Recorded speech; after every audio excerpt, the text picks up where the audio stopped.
Hi, welcome to the Forecasting for Success podcast. I'm your host, Dr. Brie. I'm a doctor of psychology, financial educator, astrologer, and founder of Forecasting for Success, a community of people improving their financial literacy to achieve financial independence. I blend my expertise as a former professor and financial intelligence analyst with the tool of astrology to help break down why you are struggling with specific money habits and the best way to form more intentional responses and choices when it comes to money, especially to help you feel more secure in your financial decisions and improve your money skills for building long-term wealth. My business and client resources available to you are centered around valuing your freedom, meaning helping you achieve financial freedom and time freedom. The current financial system sucks, period. My goal is to help you better understand and navigate money so that you can center your personal values and things that truly matter to you in life rather than having to center money itself. Money is just a tool or one tool to get us to what we really need and want, like providing memorable experiences for our loved ones, enjoying travel, funding your favorite hobby, etc. I'm here to help you better understand this resource of money and help you get clear on your core personal values so that your intentions and choices match to help set you up for financial success long term. The intent of this podcast is to blend astrology to explore personal values with real world actionable financial education to improve your financial literacy. Some of my guests may feel confident in their financial literacy and may fall more on the side of wanting to use astrology to help them resolve personal value questions, whereas other guests may feel confident about their core values and would prefer to focus on financial education. I respect the needs of my clients and want to meet them where they're currently at, rather than trying to force each episode to be 50-50 of both financial education and astrology. So these episodes will have a natural ebb and flow with each guest. My guest today is Kaitlin, who on paper is checking all the right boxes when it comes to her money, yet she still has some internal fears or concerns when it comes to her finances. During the second half of our conversation, some examples of resources were mentioned, which are linked for you in the show notes, so you're welcome to pull up those resources to follow along during the conversation. And with that, let's get started. So hello and welcome, Kaitlin. What would you like a reading about today? Yeah, so I encountered your post on Threads, like not long after I joined Threads. It was new to me. And I was just curious about this topic as it relates to astrology. And also, I just find myself noticing that I have a bit of an aversion to really diving in and feeling very in control of my finances, like in my own life. I've always been very stable. I earn good money. I've never had a financial emergency that I couldn't handle. I just bought a house this year in September. And Congratulations. thank you. Yeah, and I bought a house. I bought an apartment when I was very young, and so I'd sold that last year. So I had a little bit money to go towards a house, and I think it's a great fit. I don't feel stretched. I feel like it was the right fit for me, like budget wise. But it also did bring up a lot of fears about what if this, what if that, a roof, a septic, this, like these big financial things that I've always had a hard time planning for or feeling confident about. And then the topic of retirement savings for me is where I kind of like, I will admit that I kind of shut down. Like I did the right things. I started a Roth when I was maybe 30, and I've transferred that around a few times, and I do my 401k. I don't max it out. I just do what work, what I feel like I can do, but I don't think about it that hard. I just do it, and then I like don't think about it. But I have fears around when am I going to actually be able to think more seriously about what life will be like for me in say 10 years or 20 years. Financially, it feels very overwhelming, and I don't, if I were to like have a meeting with a financial planner, that fills me with just dread because I feel like I'm behind. And so I just put it off. I'm like, it'll all work out. And I continue to save, but I'm not an aggressive saver. And so, and I think the reason for that is because it just kind of feel like I've not been doing a good job. And so I just don't want to think about it. Right. Yeah, that's understandable. And it's actually quite common because it speaks to the lack of education in this area. And so it is possible for anyone to learn how to process these things and to plan for these things, but it's not made easy. This type of information is not easily accessible, and it's often convoluted on purpose in order to cause you to rely on other people that you would need to pay, consistently over time. And so it's completely fixable is Mhm. thankfully the answer. And so we'll definitely get into that in your reading. So thank you very much for sharing your question. And for anyone who wants to follow along during the reading today, we're just going to go ahead and share your birth chart information. And so your birthday is 12 December 1981. And happy solar return, by the way, since that Thank was very you. recently. Yeah. And you were born at 10:57 a.m. in Carmel, New York. So whenever I was looking at your chart, to be honest with you, the first thing that stuck out to me is that you have what's known as a bucket chart. Is that something that had been brought up for you before? I don't know if I've heard that exact term, but I think I know what you mean, whereas only one planet is below the horizon. Eh, Is that what you mean? Yeah, and so what that Yeah. means is almost all of your planets are clustered more or less all together in one of the hemispheres, except for one. And One. one Yeah. is kind of opposite all the other planets. And so that's referred to as a bucket chart. And I was curious what you did for a living because it's very common for people with a bucket chart to go into some type of teaching role, some type of educational or philosophical role to where they get to share their knowledge with others. And so that's kind of something that happens to people in your situation as they evolve over time, as they get into this mentorship type role, if you will. And Mhm. then in your chart, your lone planet, that's the handle of your bucket, is the moon. And so for you, you have a moon in Cancer in the fifth house. It's really interesting because your moon is in its sign of rulership. So thankfully, the moon is very comfortable, but it puts all the other planets into this situation to where everything kind of gets filtered through that planet. With your moon, you've got this either or aspect to what the energy of all the rest of your planets are going through because you have your private sphere of life. So things like your home life, even things like nutrition or family matters and family situations, because it's below the horizon versus the public sphere of your life. And that's where all the rest of the energy of your chart and the planets are. And so it's causing a lot of either or situations to where it's either you having boundaries with caring for yourself and your needs versus what everyone else needs. And so that might be a theme that comes up for you in your life. And so it also can cause a tendency towards extremes.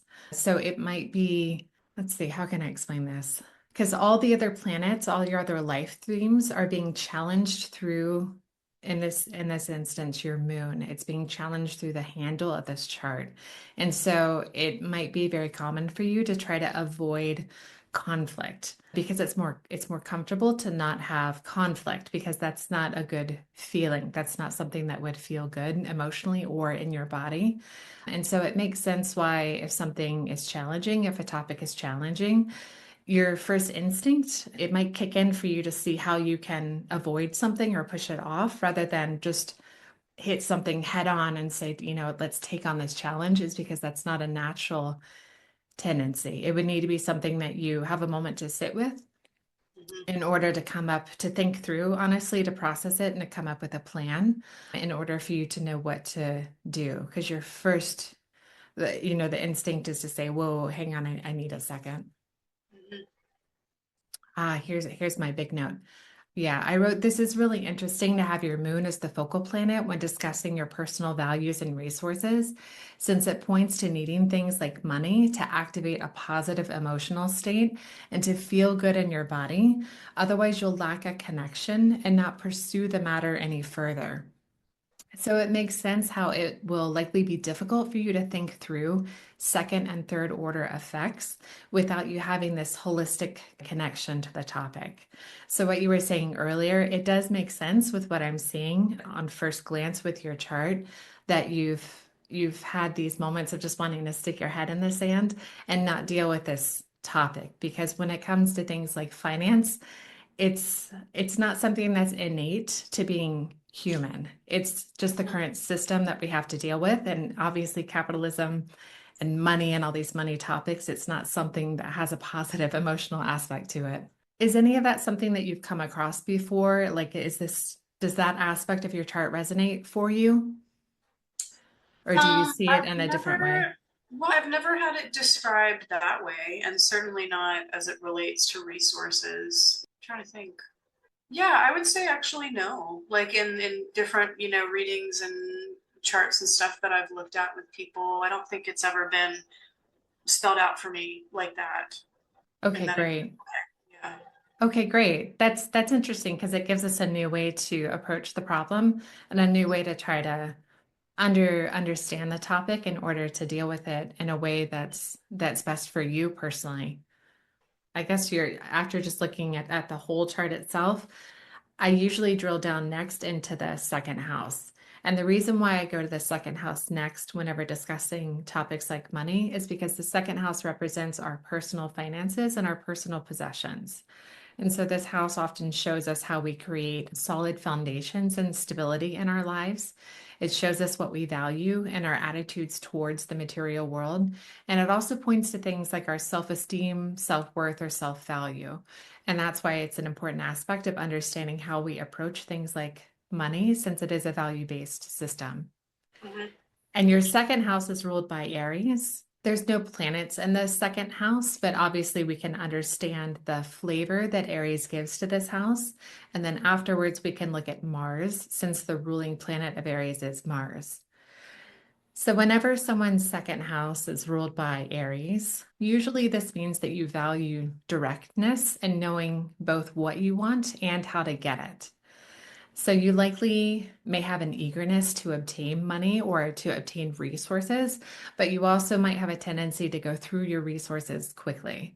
So it does make sense when you mentioned previously not being good yet with saving large sums of money, is because that might not be a natural thing for you to think of and to picture is long-term accumulation of resources. What's curious is that you may be able to earn money through qualities associated with Mars. So things like leadership or some type of physical activity or use of your body is something that could bring you more resources or wealth, things like this. And it's likely also important for you to learn how to act with vigor and purpose when it comes to your personal values and resources, with Aries ruling your second house. Mhm. So when we look to Mars, your Mars is in Virgo and it's actually intercepted in the seventh house. So when Mars is, or when any planet is intercepted, what this speaks to is that this part of yourself might sometimes be hidden, or you may even struggle to have better agency over this part of yourself, which includes what drives you or motivates you. It includes what you're really passionate about, as well as how you feel about or connect with your physical body. When Mars is in Virgo, it often speaks to valuing service towards others as being something that's important to you, although this might get lost in translation at times because that interception, again, kind of has a hidden aspect to it, to where the intention is not always plainly known or plainly seen. And so this might cause people to misunderstand or misinterpret your good intentions, or maybe sometimes your acts of service might not work out as well as you had hoped. Mhm. It does speak to you being highly intelligent. So you're likely someone who does have the capacity to be very detail oriented and be able to plan things out as long as the topics do interest you or you see the action as serving a purpose. It also speaks to you having great self-discipline, but the long-term implementation might be haphazard.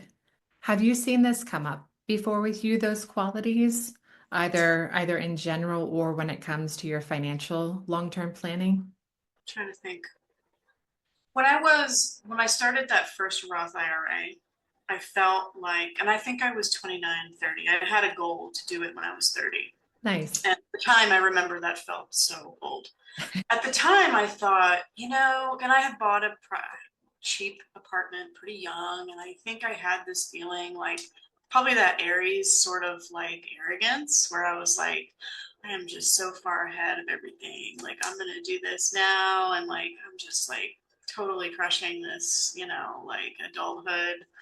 And that didn't last. So maybe what you're describing, yeah, I would say that's accurate. Not that I in any way outwardly look like someone who's not succeeding, right? But as I've gotten older, I was 30, and then from 33 until this year, I moved around a lot. Like, I went from owning that property at 25, lived there for about 9 years, and then I moved, and I just kept moving. And I just never kind of wanted to be in one place for very long. And I just stopped that behavior this year because I really had a desire to root and be close to where I grew up, and I wanted a connection to the land, and like I wanted all these things that I value, I think. But for a long time, I really valued the ability to just do different things all of the time. And that's where I think it was almost like a reverse aging, like where I had locked in so young to those thoughts about how I was so far ahead that then when I decided I wasn't going to be that anymore, I just was like, another day for all of that long-term planning. And, like, yes, like I did just buy an asset. And again, it's not as though outwardly someone would look at me and think, oh, she's irresponsible, she's this. But internally, I haven't always felt like I sort of have felt like I was just, yeah, again, just doing whatever I wanted and not really thinking about anything ahead of maybe 2 to 5 years. So yeah, I would say what you're saying is accurate. I love it when people speak their chart because obviously we haven't touched on your sun sign, but you have multiple planets in Sagittarius in your 10th house. And of course, Sagittarius is well known for being nomadic. And so Mm-hmm. I love that that's part of your lived experience is that are those planets, especially your sun being in Sagittarius. So it sounds like you're on the right track. You're living your chart. And that's actually a beautiful transition into your eighth house, which is another house that deals with finances, because this is where we're really going to see this deep connection to personal transformation, which makes sense for this time in your life since you've been experiencing the quote midlife transits in your chart. So that's when we get things like, Pluto square Pluto, Neptune square Neptune, things of this nature. So it makes sense why you would suddenly feel this need to pivot. So speaking of the eighth house, this is what represents your connection to other people's money. So this is when we get into things like inheritances, alimony, joint finances, etc. And it also includes things like debt and loans, taxes, wills, all the nitty-gritty details of how we are intimately involved in all things finance. So this shows us what resources we bring to any of our one-on-one relationships, which are either mundane or intimate. It's not just referring to romantic relationships. And it also shows us how we balance things like trust, honesty, organization, or management, and responsibility when it comes to other people and our shared resources. And your eighth house actually is packed with planets. So you have Saturn in Libra, Pluto in Libra, and Jupiter in Scorpio. And for some people, having Jupiter in the eighth house, it might help them with luck when it comes to money and resources. But the presence of Pluto and Saturn also indicates power dynamics that are at play with this topic, as well as having to work on boundaries and discipline when it comes to money and resources that might be affected by others. So Saturn is one of the key placements for personal transformation when we put in the work in this area of life. So what that means is, for instance, by default, Saturn often represents the area of our life where we maintain the status quo and have some fear around the unknown or are reluctant to try new things. So we can be very self-critical in this area of life and really worry about making mistakes. But when we put in the work to confront whatever this topic is, whatever Saturn is affecting in our lives, this area can really improve and evolve in ways that we have never thought possible. So I recommend to keep this in mind as we continue to work through your chart. What's interesting about these three planets being in your eighth house is that they all have an important aspect to your natal Venus. So what I'm going to do is I'm going to describe your Venus first, and then I'll go more deeply into these three planets and what all of this means when it comes to your finances. So you have Venus and Aquarius in your 12th house. And so, what this can mean is that you might struggle at times with abandoning yourself to higher causes. So, an important question to keep in mind for a placement like this is it truly a quote higher cause, or has someone else convinced you that something is a higher cause? Or maybe you've even talked yourself into something being higher than yourself or your own values. And it's important to keep this in the back of your mind whenever conflict might come up or challenging topics might come up, because it is important to understand boundaries around yourself and your own self-values. It also speaks to you being a compassionate person who does like to help other people. However, you might prefer to work behind the scenes, since this placement often speaks to it being easier to have a love for humanity, vice a love for a specific person. It also speaks to you probably enjoying solitude or craving quiet time, time to yourself that you can carve out and map out what that time looks like rather than it being affected by other people. You might also favor associations with institutions, like named institutions. So I did want to ask, have you ever mentored or taught before others at an institution? At an institution, no, but in my current line of work and really in my how I got into this business, I was a general manager for a wine bar, and a lot of my role there was teaching the younger servers about wine, and I really enjoyed that, and I enjoyed that role in our restaurant group, and now I would say that I do enjoy bringing along younger folks that are in our industry and teaching them. I can get a little bit intolerant of people that like don't want to learn. So I wouldn't say I'm like a perfect teacher. Like I am if the student is good, like if the student really wants to be good, I'm the right person to make them good. But if the student is lazy or doesn't listen, nope. Yeah. Like I'm not tolerant to a fault, like something that I probably should work on. But no, I do enjoy mentoring. There was a mentorship program for the wine industry recently, and I applied for it and I was really excited about it. And then at the end of the day, it turned out it was for young women in the wine business. And so I applied to be a wholesaler mentor, and no women applied in the wholesale section of the wine business to be mentored. And I was like so disappointed. It was It like, is a what are we disappointment. doing wrong in this business? Like, we need more young women that want to be part of this particular subset of the industry. But anyway, that's a tangent. But yes, I would say I do enjoy it. 100%. And it is an important tangent because absolutely we need to get more women in that line of work. I can Yes, we do. totally agree. We still do. But that's lovely. I agree with all your Sagittarius in your chart. Obviously, the mentorship and the education is really important. I can understand how that's very important to you.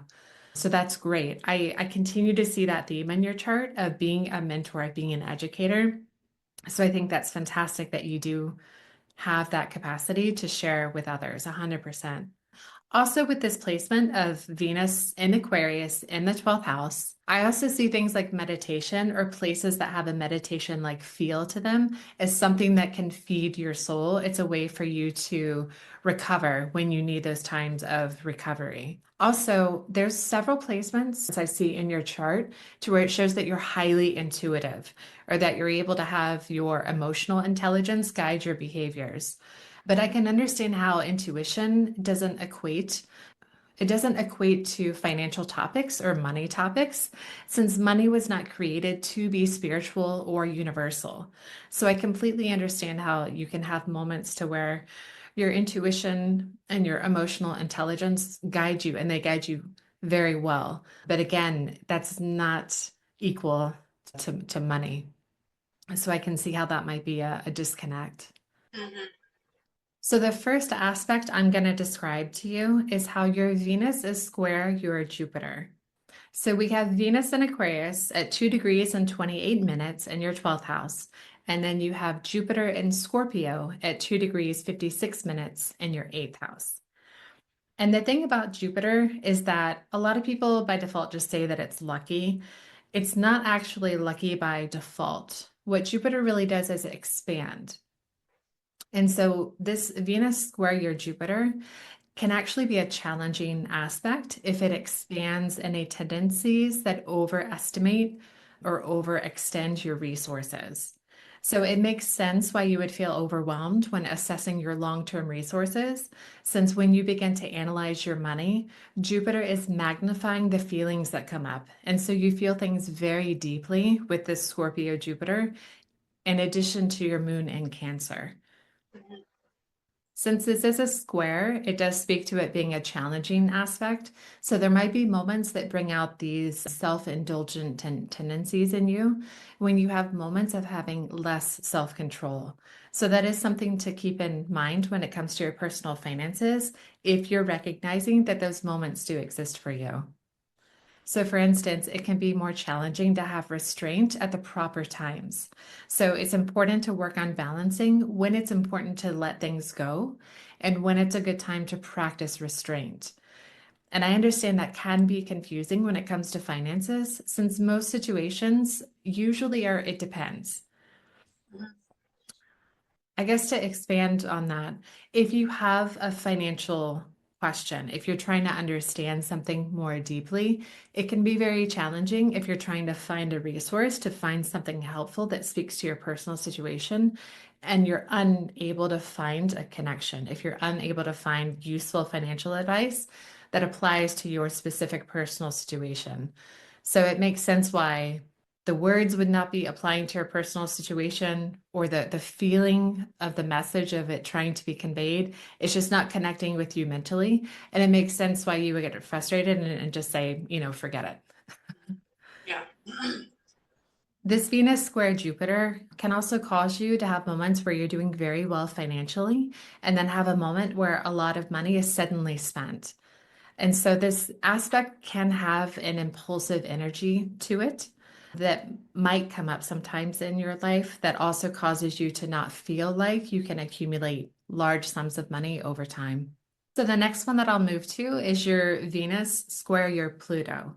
And so your Pluto is in Libra in the eighth house, and it's at 26 degrees, 16 minutes.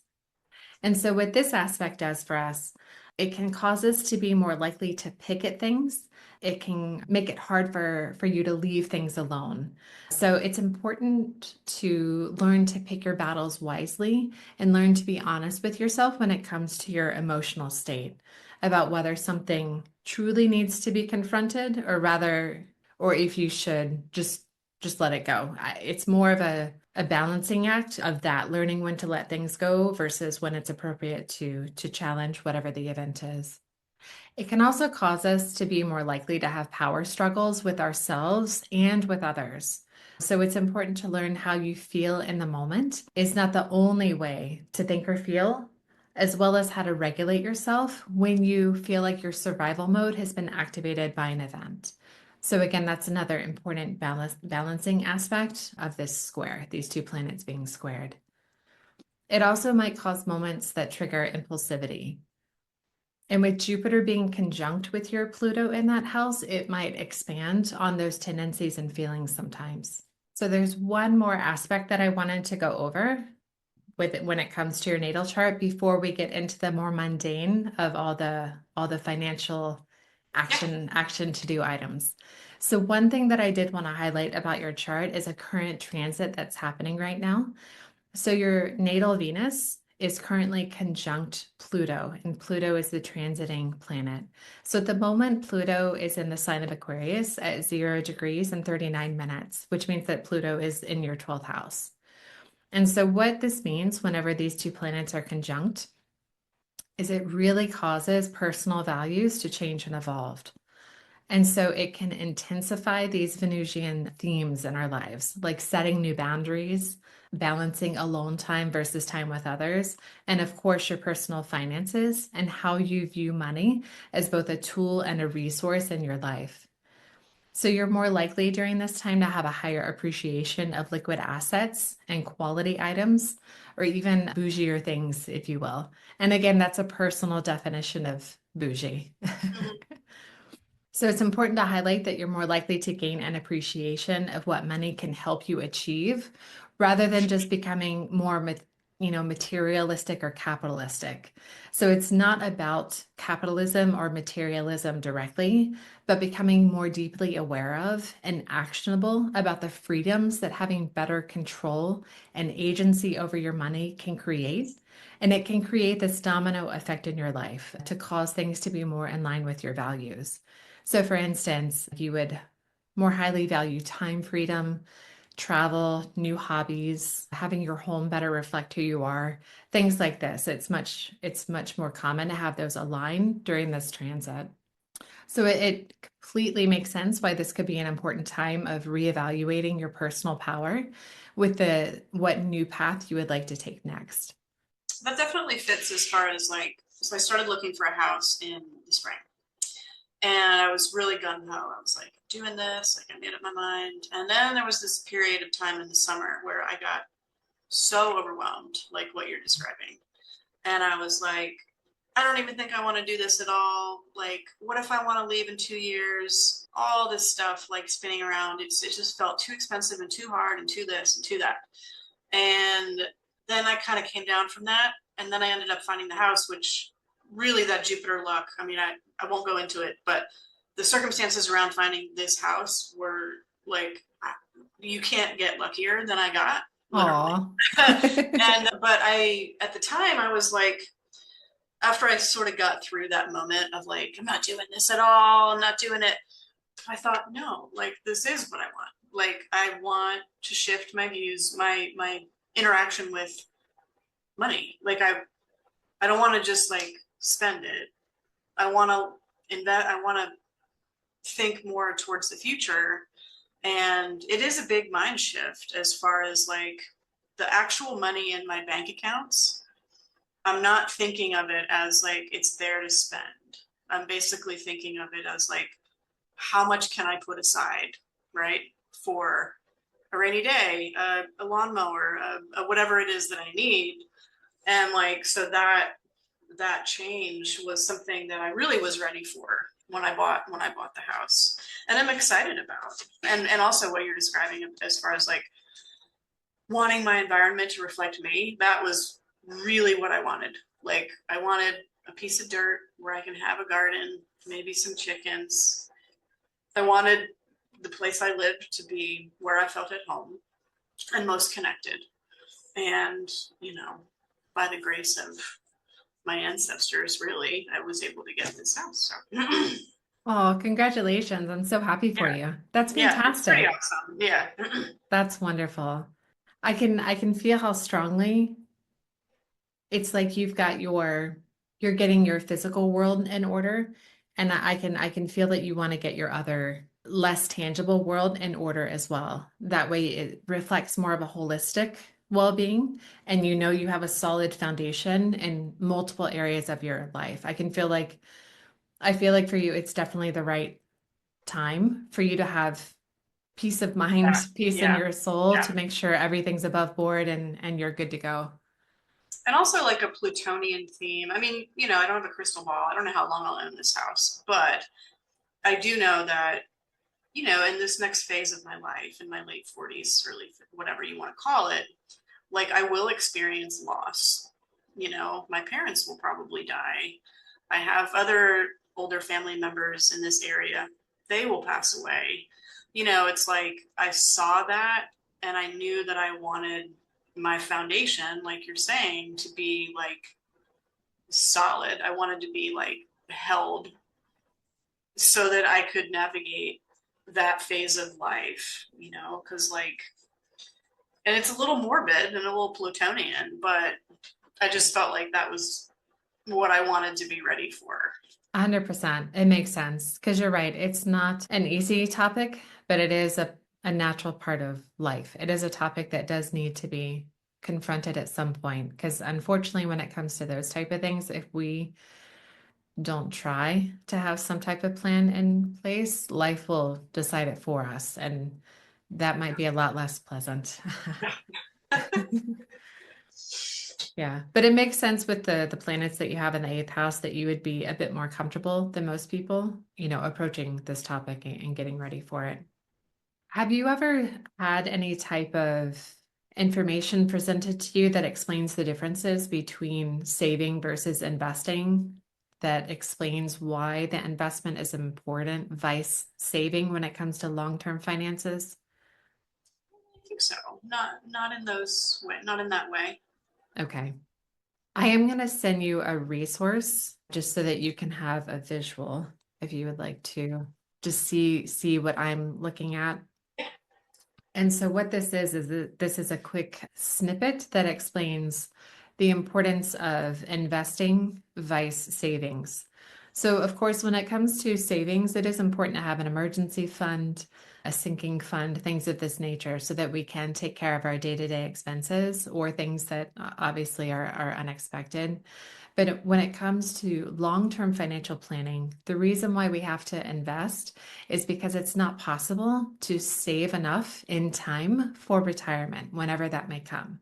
So in this example that I have, if you were to save, 580-ish dollars a month and earn, just a couple percentage in interest in a savings account or a high yield savings account, and you were trying to retire hypothetically when you reach $1 million, saving at that rate would take 93 years. And obviously that's not obtainable. That's not an actionable or Well, I mean, reasonable it is if you plan. start when you're born. Yeah, exactly. But for just an average person, even if you were to start saving this at age 18, the 93-year clock would start at that time. And so that's why it's not possible to save to retirement. That's why we need investing. Because the trick with investing is that that's the pretty much the only time when compound interest works in our favor.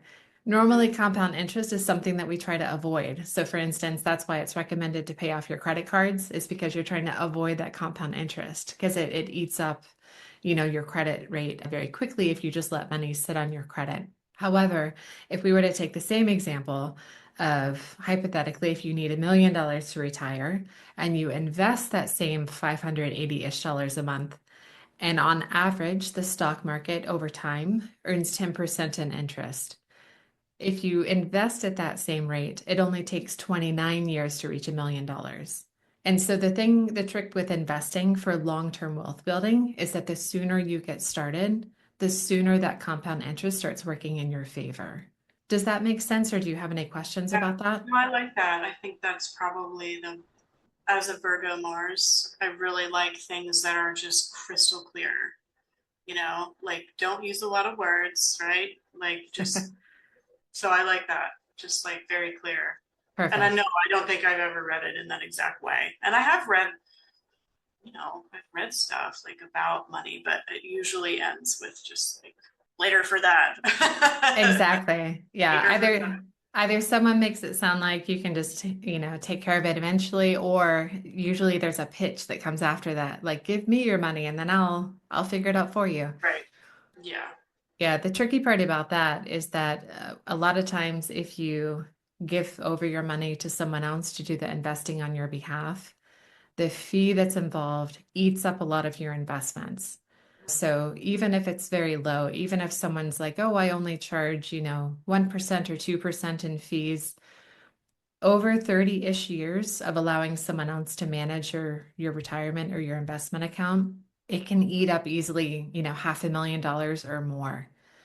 And Mhm. so if you're trying to retire by a certain point in time, if someone else is eating up your investment, then it causes you to have to work longer. And this is why it's really important and why I encourage people to learn how to self-manage their own investment accounts so that you can avoid fees that are going to eat up your investments and your money. Yeah. This is your hard work, your money. Yeah. When it comes to actually following through on the investment piece, do you have those components? Do you have those elements of knowing how to pick an account, pick your investments and make the investment? No, Okay. tried, but then it just seemed hard. Like Yes. I read that I should just have an index fund. Last year I was like, I should just have an index fund, but then I never did that. I have a Vanguard account that Oh, so my individual Roth that I started years ago, I had taken that, and then I had one 401k, and I rolled those into a Vanguard account. Now I think the Vanguard account is pretty diversified. Like it does stuff, and but I don't look at it. Every once in a while I log into it and I'm like, oh, okay, it looks fine. I don't do anything to it. And then I just have the 401k that I started in 2020 with my new position. It was a new 401k, same company actually, but they had since started a new 401k. And that has added up very quickly. Like it does add up fast. And that was exciting to like kind of nice. forget about it and then log in and be like, oh, wait, wow, that's neat. Like I have that. But one of my goals, like since when I bought the house, I was like, okay, January I get a bonus. So I've just been planning, I'm going to pay a few things off, maybe get some new kitchen countertops. And then I feel pretty good about how I've budgeted, for this house. And so I was thinking that what I want to do is take a minimum of 500 a month and try to either start a new Roth or invest that. Like that's probably the comfort level that I have as far as like money that I'm not going to touch because I want to have cash for an emergency fund. But the way I had that mathed out, that seems like a comfortable amount for me to decide, okay, like invest. Yes. But as of right now, it's all conceptual. I hadn't really gotten much further than kind of mentally knowing, okay, this is, I think, what I can do and what I'm ready to do. Okay, perfect. And that's great because that means you're actioning Okay. Yeah. exactly what, like you're saying, what will work for you and still allow you to be financially comfortable. So that's perfect. You're honestly like halfway there. But Good. but you're right. The rest of it is convoluted. And like I said, it's often made convoluted on purpose because the system, if you will, is trying to get you to rely on it so that you make someone else or some other company money, which again is taking away from what you're trying to accumulate for yourself. When you say that you have the Vanguard account, is that an IRA or is it a brokerage account? I believe so. It was a 401k. And then when I left that role, I rolled it into the Vanguard account. And I think it's a brokerage account, or at least it might be split up into like several different like sections or something, because like they send me emails like, oh, we've made this purchase or this transaction, and I just, okay, I don't even open them, honestly. I'm just like, okay, it grew a lot over COVID, and I don't contribute to it. Like it's just been hanging out there, and I've just been contributing to the other ones. Gotcha. Okay. Yeah, So that I'll be would, honest, I don't know what it consists of really. It made sense at the time, but I yeah, don't yeah. really know what it does. Usually when a 401k is rolled over, it's rolled over into its equivalent of an IRA. And so that's an individual retirement account. And so it's important to do the rollover properly to avoid unnecessary taxes. So for instance, if you had a traditional 401k, it was likely rolled over into a traditional IRA because the point of keeping it traditional is to use pre-tax money to be invested in the stock market. And then in the future, when you withdraw the money, that's when you pay taxes on it. So it's a way to allow your money to grow in this tax-free state, but it also lowers your taxes in the present Mhm. because you're lowering your taxable Yeah. rate by using pre-tax money. And I did mess around with this app called Public for a while, with like where you can just pick stocks to invest in on your own. Oh, And really? yeah, I thought it was really fun, but I wasn't really willing to spend a lot. I just kind of thought, oh, this is cool. Like this is something I've never tried, and I had a few $100s, and then I just kind of forgot about it. Yeah, yeah. So it's interesting. Like I've been in the past, I've thought that stocks in particular were intriguing, like because I like innovation. So I like being able to research a company and think about what the potential for that company might be, right? Hmm. For it to grow. I like thinking about stuff like that a lot, but I never got that deep into it. There's a Vanguard ETF that I want to show to you. Let me find its ticker. I feel like I've heard of this. Yeah. Yeah. So what you were saying earlier, when someone just says a very blanket, invest in index funds or invest in ETFs, for legal purposes, normally pretty much everyone has to say that. It's not legal to say you should invest in this thing. So again, that causes confusion for people because they're like, well, is an index fund the investment? Am I just supposed to Google index fund and that's what I invest in? It's again, Right. it's very confusing. It's It's not vague. intuitive. Yeah. Yeah. To be honest with you, there's hundreds of thousands of index funds and ETFs that are out there. The benefit of researching, though, this topic is to find these items, these index funds and ETFs that align with your values. So for instance, the index funds and the ETFs represent hundreds or even thousands of companies that are umbrellaed into the index fund or the ETF. And in this instance, since you're interested in innovative companies and people that are in the cutting edge of technologies and things like that. This is an example of an ETF that looks for those types of companies and puts them under this umbrella. So, for instance, this one might be something that aligns with your values. And the benefit of using your money to invest in index funds and ETFs is that it's very passive. You don't have to worry about tracking a company on almost a day-to-day basis if you invested in a single individual stock as to whether are they going to keep growing? Do I need to sell? Like what's happening with this company? Because that eats up a lot of your time and your Yeah. energy for you to have to keep That's track yeah, of. and knowing me, I'd start it and then forget about it and like never want to go back and like do it again. You're like, I'm done with this. Moving on. Yeah. So the benefit of building a portfolio with a couple different index funds or ETFs, again, it's a personal choice, is that you know that you can set up your investments. So in your case, you were saying about $500 a month. You can automate this.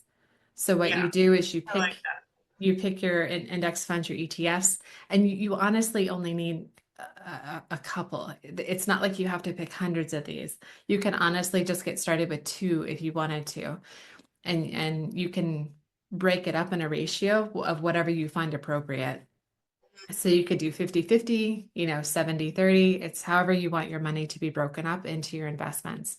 And you just automate it from your bank account to purchase these ETFs every month. And then that way you don't have to keep up with anything because Vanguard, like for instance, if you went with this ETF, Vanguard is the one taking responsibility for making sure that whatever companies are included in the ETF remain competitive.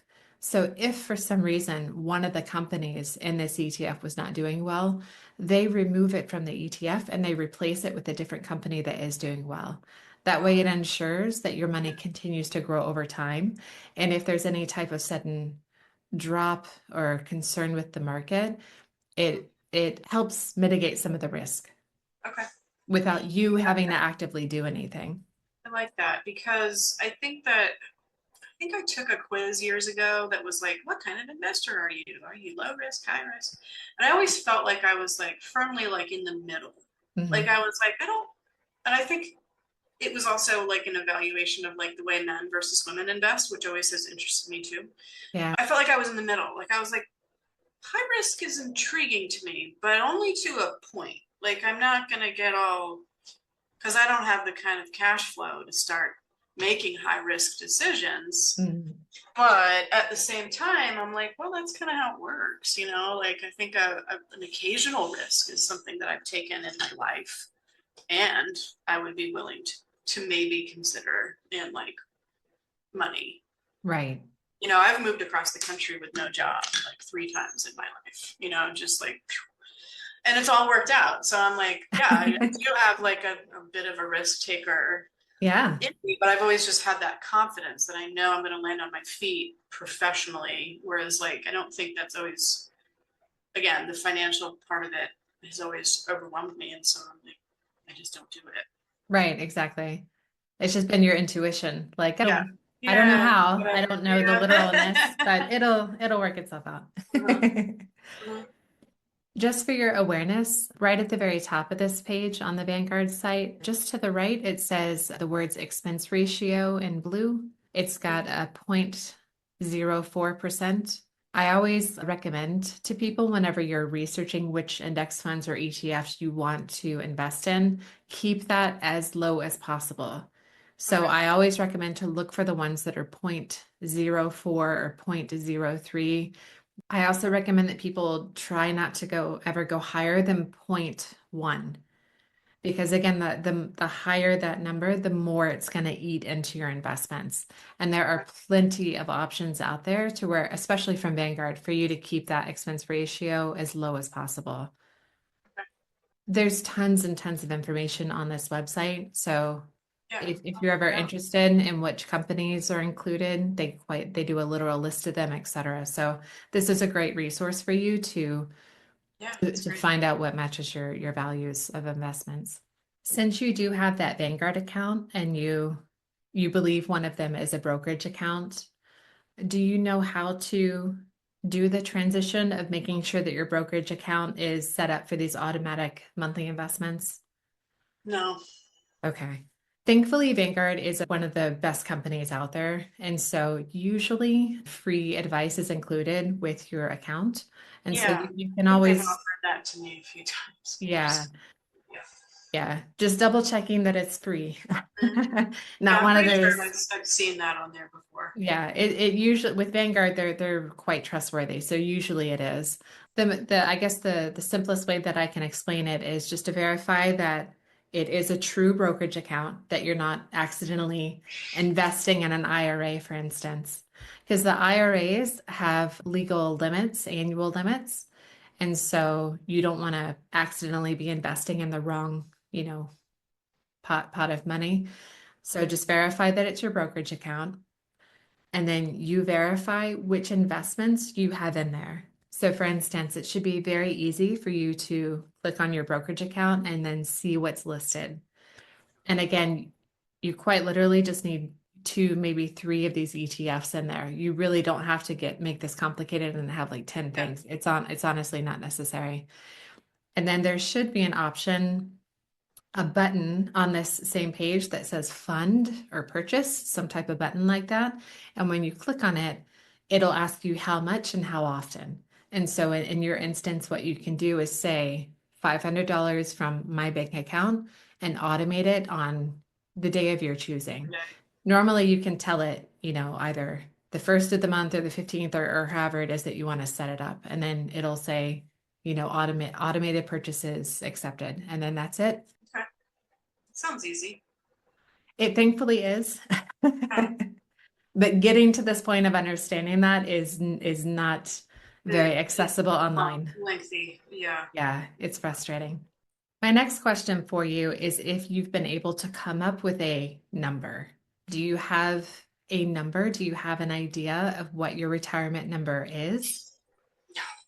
No? No, Okay. no idea. I find that terrifying because I feel like the world we live in, how are we ever supposed to plan for that? Yeah. You know? Yeah. Again, it's a complicated question because it does speak to limits, the Mhm. limit of how much time do we have, et cetera. And so it's not a comfortable question and that's understandable. Some people handle it easier than others. And some people are very passionate about early retirement. And so for them, it's not so much thinking about the end of their life. They're trying to get to the good stuff as soon as possible. Because some people are very happy with their professions. There are people that want to have a nine to five, if you will. And so a lot of people do still want a traditional retirement of something in their mid 60s. Regardless of what age you are when you retire, it's important to know what your number needs to be. Mhm. And so what I've given you here is a calculator that you can play with to try to help you come up with a number. The calculator is very helpful for having a visual and allowing you to play with how much you need to invest each month in order to get to your number. But a quick way to at least come up with a hypothetical is to think about how much money you need each year to live comfortably. Mhm. And you multiply that by 25, and that's your retirement number. A lot of people choose, $60,000. That's a very common one that I hear. And so if you multiply 60,000 by 25, it's 1.5 million. And then, again, regardless of what age you are, when you reach that 1.5 million, and this is cumulative across all your accounts. So all the various retirement accounts that you have, your brokerage account, your savings account, etc. Once you reach that number, you technically have more freedom. You have this freedom of choices to where you can keep your 9 to 5, you can, switch it up, maybe work part-time, and then maybe start drawing a little bit from your investments. Mhm. Once you reach that number, it offers up options that we all lack, before that time. I was just gonna let you sit with the Oh, yeah. number for a second. I think that I don't know. I have a hard time thinking that far ahead because I'm like, is my house paid off? I have no idea. There's so many variables. Like if the house is paid off, I wouldn't need very much money at all. In Exactly. theory, the house could be paid off, but where am I going to live? And then there's the idea of, my parents' assets and like, where does that factor in? And then I don't Yeah. know. I would say that if I had to take my life right now and what it costs me to live, like, yeah, $60,000 a year is probably pretty accurate. Like, I would say 5 grand a month would pretty much cover Hmm. what I need I would say that I might have to pinch a penny here and there for for that amount. But yeah, like that would in theory be enough. Right, right. Yeah. Yeah, all these numbers that you're mentioning are really important for you to think about because it's very natural to have ebbs and flows to how much you invest depending upon what your life looks like in the moment. So like you're saying, if there's a mortgage, people handle that in different ways. So some people, it's really important for them to pay off that mortgage quickly. And so they'll lower their investment rate, possibly. They'll choose to work longer Mhm. and have this longer period of investments in order to pay off that house as quickly as possible. Other people view it a different way. What they view is that the stock market on average, earns 10% a year, but their mortgage rate might be very low. Maybe they have a 4% mortgage rate. And so for them, when they run the numbers in their head, they view it as more beneficial to continue investing at their maximum and just Yeah. pay off the mortgage over the normal period. Time So that you said, let's say yeah. 30 years. Yeah. So again, it is important to play with these numbers on paper and then figure out what feels good for you, like what makes sense for you and what you would be comfortable with. Yeah, I read something recently about how it doesn't always make financial sense to try to pay off your mortgage early. And I can see that being good advice, for a lot of people. I don't know if I've owned this house for 2 months. I don't know if I've really gotten there yet. I don't have a great rate. I have the best rate I could get. I have great Sure. credit, all that, but I didn't put 20% down. So the rate is not, and obviously rates are high right now. Or not as high Yeah, as they were a year ago, but they're high-ish. exactly. Obviously, I would my bingo number would be if it did go to 4%, I would refinance because it would make sense to do that at that time. Yes. So that's there's just I feel like there's just a lot of questions. But yeah, I would say that like we took my life today, 60,000 a year is probably pretty accurate. Yeah, that's great. That's a fantastic starting point then. Just for you to have something on paper and have just this ballpark at the moment. And again, things often click. More things click, the longer it sits with you and the more you start trying things out. I think it's a huge first step for you to understand this is an area where you've kind of had your head in the sand, but that's not a good long-term strategy. And so I Yeah. think the main theme is that it's important to just get started. Because No, this feels manageable to me, is the idea of even just picking up the phone and calling Vanguard and saying, this yeah, is what I need to do. This is how much I'd like it to be. And just kind of seeing where that conversation goes. And mhm. if I'm happy with that after a year, maybe trying to do more a year later. I would say that within the next 2 years, I'd really like to be earning more money as well. I'd like to be Yes. 20 or 30% more money. Hmm. So that would change my landscape as well. I think it's possible for me to get there. I don't think wanting to make 20 to 30% more money is not attainable for where I am. Make it 40. Yeah. But yeah, I think that's good. And I've always kind of thought that, like, maybe it's that Jupiter luck where I'm always kind of like, well, something will come along and it'll just work out, but and I still do think that that will happen. Yeah, But I don't think it's a bad idea to like do some planning as well. absolutely. Yeah, it definitely speaks to that placement of learning to find the balance.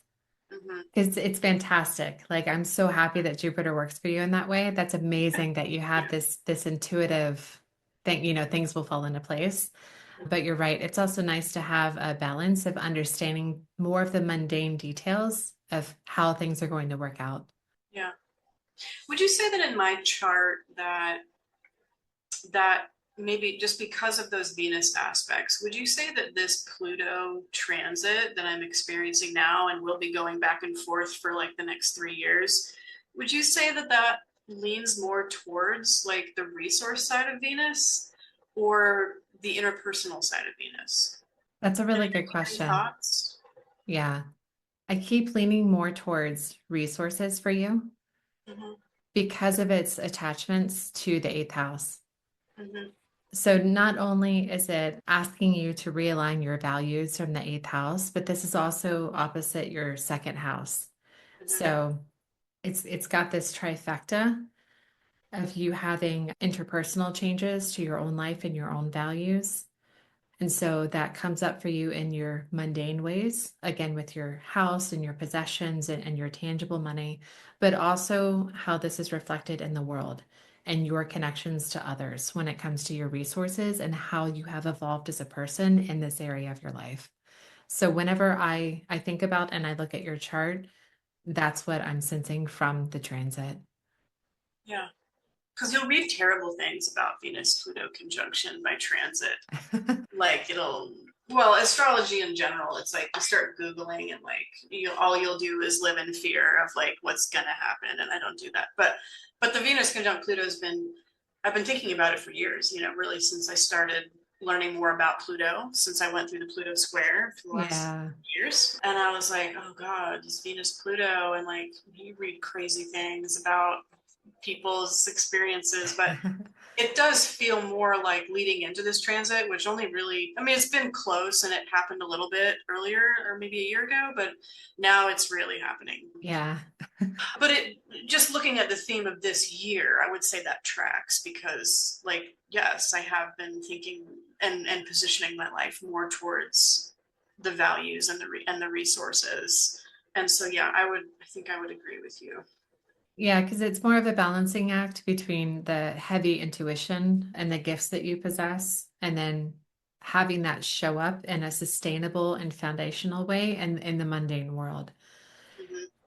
And I understand why people can be fearful of Pluto because it does speak to, depth and death and transformation, but it has this phoenix aspect to it.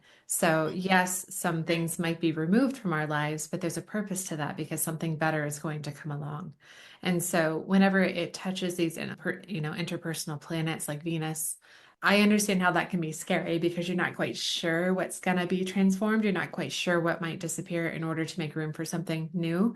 So, often the people who have the worst time with it, if you want to use that word, are the people who are heavily resistant and for the people Yeah. who have this mentality and this expectation of doom and gloom when that's not the definition or the point of what that planet represents. Yeah, that's in line with what I've been taught as well. Do you know Laura Nalbanian's work?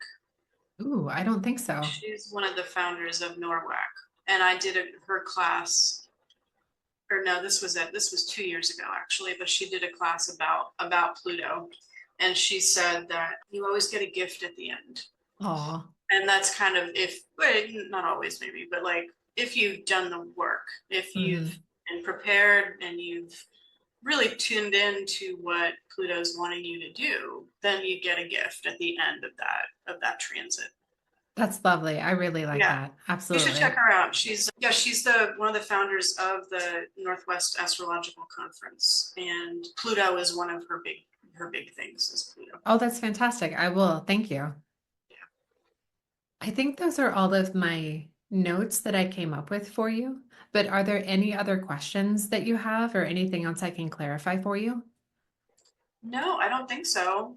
I think this has been really interesting. Like, I think that your approach to the chart has been like almost not simple, as in you don't know what you're talking about and you're only looking at simple things, but you've been taking relatively simple aspects and like kind of just outlining them in a very straightforward way that maybe I've just like not thought about, since I'm always looking at like these micro things like the nodes and this and that. So it's like I haven't really thought about my Venus squares in a long time, right? Because like when you start learning advanced astrology, maybe you just kind of forget about some of the basic stuff. So yeah, I think that a lot of what you've said here has been really fascinating. Well, thank you so much. I really appreciate that. And that's what I try to do. I try to get things to an actionable way Mm-hmm. in order to like you're saying, break these things down and have it focused in a way that we can truly apply it to our everyday lives to try to help each other out. So thank you. I'm glad that Yeah, it's you're been welcome. informative. And thank you. I want to thank you so much for joining me this week on Forecasting for Success and let you know that you can read the transcript for each podcast episode on my website, which is linked below in the show notes. I've also included the link to send me your money questions if you'd like to be a guest on the podcast at forecastingforsuccess.com/podcast. And if you're ready to get started on improving your financial literacy and developing your own personalized money plan, I encourage you to join my Forecasting for Success community, where I teach you everything you need to know about budgeting, how to choose your retirement number, how to invest in the stock market, and so much more. I go live in the community each month to check in on your progress and help answer any questions you may have. And it's a supportive community where you can also check in with other members and learn from their experiences as well. I hope you take good care of yourself, and I'll talk to you next week.